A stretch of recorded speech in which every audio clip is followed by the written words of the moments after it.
Sekarang kita belajar tentang sebuah hadis dari Nabi kita Muhammad sallallahu alaihi wasallam. Saya bacakan hadisnya.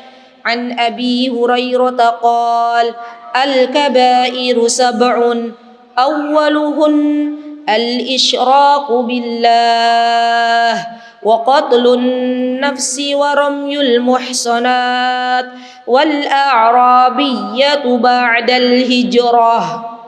Hadis ini diriwayatkan oleh Abu Hurairah radhiyallahu anhu. Beliau mengatakan, ya subhanallah teman-teman, ini hadis yang begitu agung dan harus kita pelajari. Karena jangan sampai ketidaktahuan kita terhadap ilmu akhirnya masuk dalam dosa-dosa besar. Apa yang dikatakan oleh Abu Hurairah? Kata beliau, disebutkan dari Abu Hurairah, ia berkata, dosa besar itu ada 7. Dosa besar itu ada 7. Yang pertama, al-isyraku billah, menyekutukan Allah subhanahu wa ta'ala. Subhanallah, dan menyekutukan Allah subhanahu wa ta'ala termasuk di antara perkara-perkara yang masuk ke dalam dosa besar. Yang kedua, wa qatlun nafs, yaitu membunuh jiwa-jiwa yang diharamkan oleh Allah subhanahu wa ta'ala untuk dibunuh, kecuali ada sesuatu yang hak, ada perintah dari Allah untuk dibunuh, maka diperbolehkan. Tapi kalau tidak ada aturan, tidak ada perintah dari Allah subhanahu wa ta'ala, maka kita tidak boleh yang namanya membunuh jiwa. Dan ini teman-teman, pada zaman sekarang banyak sekali fitnah ya, yang bertebaran di muka bumi. Contoh misalnya, tolong jawab dengan jujur, apakah boleh kita sebagai orang yang beriman membunuh saudara kita yang beriman tanpa ada alasan yang telah ditentukan oleh syariat? Apakah boleh? Tidak boleh. Apakah boleh kita membunuh orang kafir yang mana orang kafir itu mendapatkan perlindungan dari pemerintah setempat? Apakah boleh? Tidak boleh. Berarti kalau ada seseorang yang dia membunuh, ngebom termasuk di dalamnya, itu adalah sesuatu termasuk dari dosa besar, karena membunuh jiwa yang telah diharamkan oleh Allah subhanahu wa ta'ala. Dan hati-hati ya teman-teman, zaman sekarang itu banyak oknum yang menyatakan dirinya sebagai seorang yang beriman, tapi tak segan-segan mereka membunuh sesama mereka. Tak segan-segan mereka membunuh orang-orang kafir, di mana orang-orang kafir itu dilindungi oleh pemerintah, ya. Dan ini terjadi pada zaman sekarang. Taib. Kemudian waramyul muhsanat. Waramyul muhsanat ini adalah menuduh wanita-wanita yang baik-baik, wanita yang suci, dia menuduh berzina kepada wanita-wanita yang suci. Nah, ini juga hati-hati. Hati-hati ketika ada berita dan berita itu belum jelas datangnya dari mana. Tiba-tiba ada orang memviralkan sebuah berita atau datang ke kita lapor bahwasanya si fulana itu penzina, padahal dia belum melihatnya langsung. Dia hanya qila wa qal, ikut kata si fulan, ikut kata si fulana. Ketika kita tanya, kata siapa berita itu kau dapatkan dari mana? Itu loh, satu kampung ini sudah mengetahui bahwasanya si fulana berzina. Dari mana? Dari tuduhan-tuduhan orang kampung ini. Jadi belum ada bukti yang nyata. Maka kita tidak perlu ikut-ikutan dalam menyebarkan berita-berita yang tidak benar. Karena kalau kita tidak tabayun, kalau kita tidak cross check kebenarannya, bukti yang ada, maka kita masuk dalam dosa-dosa besar. Ya. Jadi teman-teman, yang namanya menuduh orang itu berzina, itu hati-hati. Dia harus ada saksi yang melihatnya, bukan hanya don dan don, atau bukan hanya prasangka dan prasangka.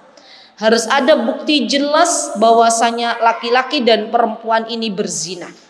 Dan kita, orang yang tidak tahu apa-apa, jangan sampai ikut-ikutan. Ya, ini yang paling ngeri kan? Kan biasanya kalau di masyarakat itu ada saja orang tuh kayak kompor. Kalau dia ngomong itu mesti didengar gitu ya oleh orang-orang kampung. Jadi di Jogja tuh ada kejadian apa misalnya terkenal banget. Kalau bapak ini yang bilang, apapun yang dikatakan oleh bapak ini orang-orang percaya. Dan ada itu. Maka hati-hati ya teman-teman, ketika kita mendapatkan sebuah berita dan berita itu belum jelas kebenarannya, belum jelas buktinya, jangan sampai kita ikut-ikutan share. Jangan sampai kita ikut-ikutan menuduh bahwasanya si fulanah itu berzina padahal bukti belum ada. Karena nanti masuk ke dalam dosa-dosa besar. Dan termasuk di antara dosa besar, kata Abu Hurairah, wal a'rabiyatu ba'dal hijrah, dan kembalinya ke tempat asal setelah dia berhijrah.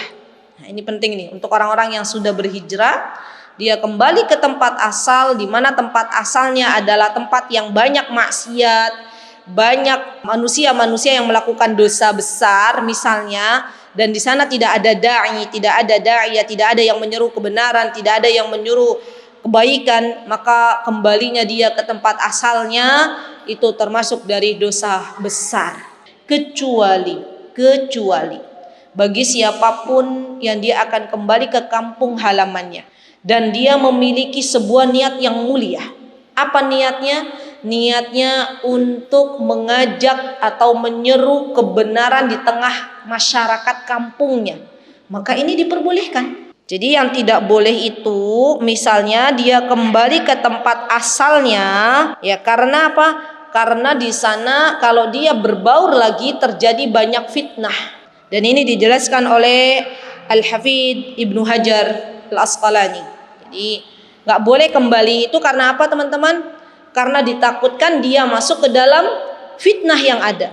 Tapi kalau kembalinya untuk menyeru kebenaran, ya menjadi seorang ustadz, mencari seorang da'i, maka boleh. Mewarnai, jangan terwarnai. Jadi teman-teman kalau mau kembali ke kampung halamannya itu harus benar-benar dipilah dan dipilih lagi. Kira-kira ada manfaatnya enggak saya kembali ke sana? Oh iya ada manfaatnya. Manfaatnya bisa birrul walidain. Oh iya manfaatnya bisa menyebarkan ilmu di sana. Oh iya manfaatnya bisa mengajak saudara-saudaraku mengenal sunnah misalnya. Maka boleh. Tapi kalau di sana saya mau mendapatkan kepingan-kepingan dunia saja, wah itu adalah sesuatu hal yang takut kita akan masuk ke dalam fitnah selanjutnya. Baik, ini dari hadis dari Abu Hurairah. Ada juga dari hadis ya yang telah disabdakan oleh Nabi kita Muhammad sallallahu alaihi wasallam. Di antaranya Rasulullah sallallahu alaihi wasallam pernah mengatakan di antara dosa-dosa besar, ini tambahan yang perlu kita ketahui, kata beliau adalah durhaka kepada orang tua. Huququl walidain itu termasuk dosa besar. Di antara dosa besar termasuk di dalamnya memakan harta anak yatim. Ini juga termasuk dosa besar. Subhanallah. Hari ini banyak ya, naudzubillah summa naudzubillah, lembaga-lembaga yang menyatakan dirinya sebagai panti asuhan, ternyata bukan untuk menyantuni anak-anak yatim, tapi hanya untuk mengumpulkan harta dari donatur-donatur dan dipakai sendiri. Itu banyak. Maka hati-hati untuk memakan harta anak yatim, karena itu termasuk dari dosa-dosa besar.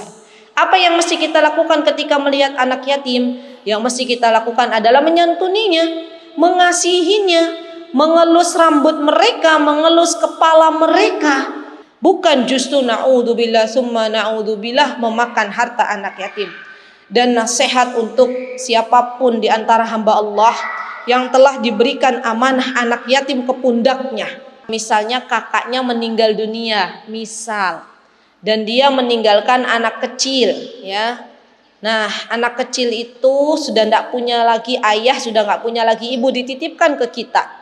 Dan anak ini punya harta yang telah ditinggali oleh ibu bapaknya. Nah, kan biasanya begitu kan? Maka hati-hati kepada orang yang dilimpahi pertanggungjawaban anak yatim ini, termasuk karib kerabatnya. Jangan sampai menggunakan harta anak yatim yang telah dia dapatkan dari kedua orang tuanya untuk kepentingan dirinya. Subhanallah. Dan ini syubhat yang luar biasa ya. Karena banyak dengan alasan bahwasanya anak yatim itu telah dititipkan kepadanya, maka dia bisa menggunakan harta sewenang-wenang, harta seenaknya sendiri, padahal itu adalah milik anak yatim itu sendiri. Subhanallah. Baik, kemudian teman-teman, ada juga termasuk dosa besar memakan riba. Ini juga ngeri banget ini. Pada zaman sekarang itulah haula wala quwata illa billah. Riba di mana-mana. Kalau kita nggak bisa milih, kalau kita nggak punya ilmu, maka banyak sekali yang masuk ke dalam riba. Bahkan teman-teman kalau lihat di pasar-pasar tradisional, itu banyak sekali yang namanya mas-mas atau mbak-mbak menawarkan modal. Bu, mau modal nggak bu? Ini loh bu, jenengan pinjem 100.000, nanti suruh ngembaliin 105.000 tok, gitu kan biasanya. Atau misalnya sampai modalnya sampai jutaan, biasanya para pedagang tergiur enggak? Tergiur. Bu, kalau nambah modal kan dagangan yang jenengan nanti tambah besar, tambah berkembang misalnya. Kasihan mbok-mbok yang ada di pasar tradisional itu perlu kita beritahu.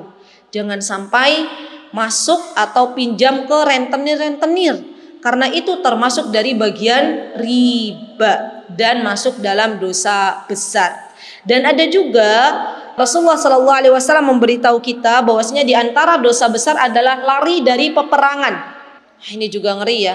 Siapa yang memerintahkan kita untuk berperang? Misalnya di zaman sekarang yang memerintahkan kita untuk berperang adalah para ulama, ya ulil amr. Kalau memang sudah ada perintah berperang, maka boleh berperang. Dan kalau ada perintah berperang sudah ada di medan perang, tidak boleh yang namanya mundur atau lari. Pilihannya hanya dua. Pilihannya dia maju ke depan memenangkan peperangan itu, atau dia mendapatkan syahid. Hanya dua pilihannya. Tidak boleh mundur ke belakang. Tidak boleh yang namanya lari dari medan pertempuran. Karena itu termasuk di antara dosa besar. Nah, saya di sini tidak menyebutkan semua dosa besar. Nanti teman-teman bisa mengklasifikasikannya sendiri, memilah dan memilih sendiri kira-kira ini dosa besar atau dosa kecil. Saya hanya akan memberikan di sini ad-dhawabit. Apa itu ad-dhawabit?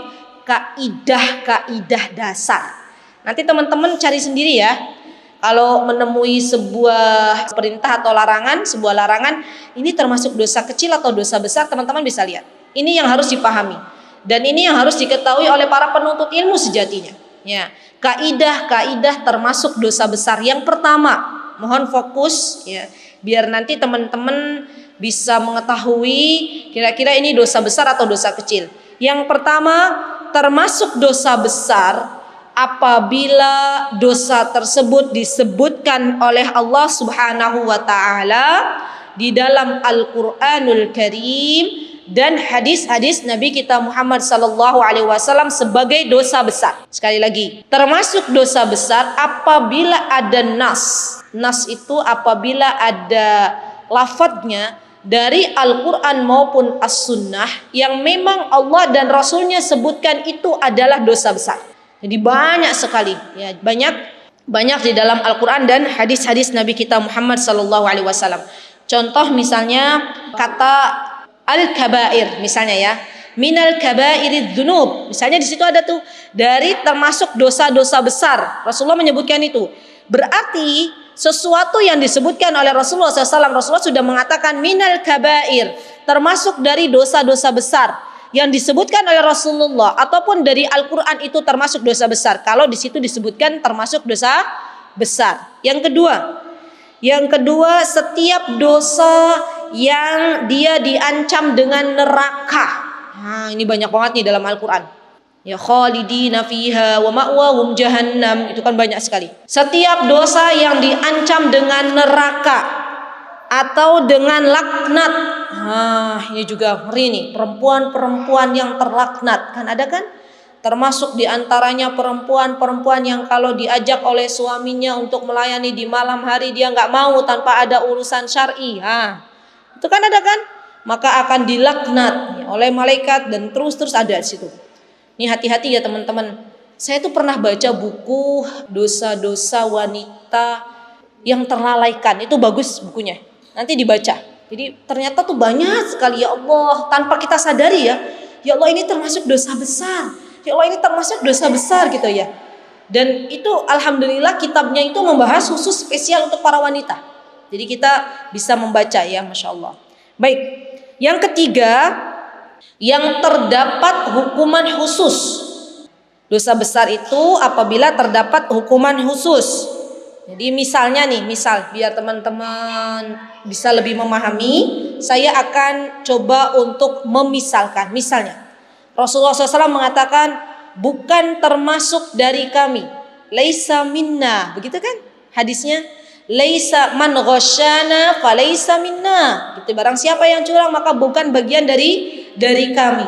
Banyak hadis-hadis yang mana Rasulullah SAW menyatakan dengan sebuah lafaz laisa minna, bukan termasuk dari kami. Berarti kalau ada lafaz laisa minna, bukan termasuk dari kami, ketahuilah itu termasuk dosa besar. Nah, ini penting nih teman-teman, karena banyak loh dalam hadis itu laisa minna, laisa minna. Yang terakhir, termasuk dari dosa besar apabila terdapat had. Had itu hukuman yang sudah ditentukan oleh Allah Subhanahu wa taala. Contoh misalnya, hukuman bagi pencuri, apa hukumannya? Dipotong tangan. Hukuman bagi yang membunuh orang lain tanpa ada alasan syar'i, apa hukumannya, apa hadnya? Qisas. Berarti yang namanya membunuh orang, karena ada disebutkan qisas, kalau dia membunuh tanpa sesuatu yang diperbolehkan oleh Allah, ataupun mencuri ya, dan yang lainnya, kalau ada hukuman-hukuman yang sudah disebutkan, itu termasuk dosa-dosa besar. Ya, ini 4 kaidah ini perlu teman-teman pegang untuk dijadikan rujukan apabila teman-teman bingung ini termasuk dosa kecil atau dosa besar. Lihat kaidah ini. Jadi saya tuh suka loh teman-teman kalau misalnya di sini teman-teman pernah belajar usulul fiqh, karena itu dengan belajar usul fiqh itu kita bisa lebih melihat secara luas ya, ada kaidah-kaidah di situ. Semoga Allah memberikan kesempatan kita untuk terus belajar ya, Masya Allah.